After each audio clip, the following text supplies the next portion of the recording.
মাত্র খেয়ে উঠলাম। এই জায়গাটা এতটা উঁচু, আমার উঠতে উঠতে একদম পা গুলো খুব ব্যথা হয়ে যায়, ওই একদম হাঁপসে যায়। এত মানে পাহাড়ের মতো উঁচু, আর সিঁড়িগুলো বস্তার ভিতর মাটি বালু ঢুকিয়ে সিঁড়ি বানিয়েছিল 1 বছর আগে, ওই শিব পূজার সময় আর কি। এখন তো একদম ভাঙচুর হয়ে সিঁড়ি একদম সমান হয়ে গেছে মাটির সঙ্গে, আর উঠতে যা কষ্ট হয়। এই জায়গাটা খুব উঁচু জায়গা, কিন্তু নিচ দিয়ে রাস্তা আছে। আর এত উপরে এই যে মন্দির আছে, শিব ঠাকুর আছে। শিব ঠাকুর এখানে নেই, এবার গজ বসানো পূজা করা হয়েছে কোনোরকম আর কি। শিবলিঙ্গ আছে, শনি মন্দির আছে। তো কালকে তো অনেকেই জল ঢালছে, আমি জল ঢালিনি শিব পুজোয়, তোমাদেরকে দেখাইতে পারিনি, আজকে দেখাচ্ছি। দেখো আমাদের এই জায়গায়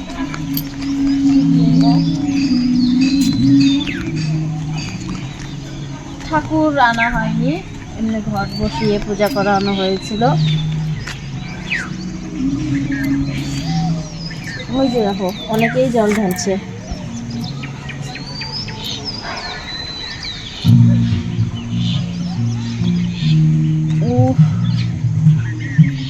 আজকে কেউ না এই জায়গায়, একদম ফাঁকা। অন্যদিন তো অনেকেই আসে। এই জায়গায় খিচুড়ি বানানো হয়েছিল, তার জন্য যে চুলা, ইট দিয়ে চুলা বানানো হয়েছিল।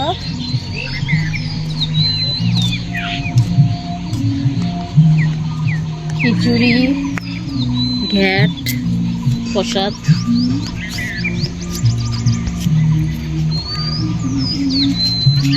বেশি সেরকম ভালো পুজো মানে খুব বড় করে হয়নি, ছোট করেই হয়েছে। এই পায়রাগুলো কই? পায়রাগুলো নাই মনে হয় এখানে। একটু আগেই তো দেখছিলাম এই জায়গায়, ওই যে দেখো পায়রাগুলো টিনের চালে, শিব মন্দিরের চালের মধ্যে আছে।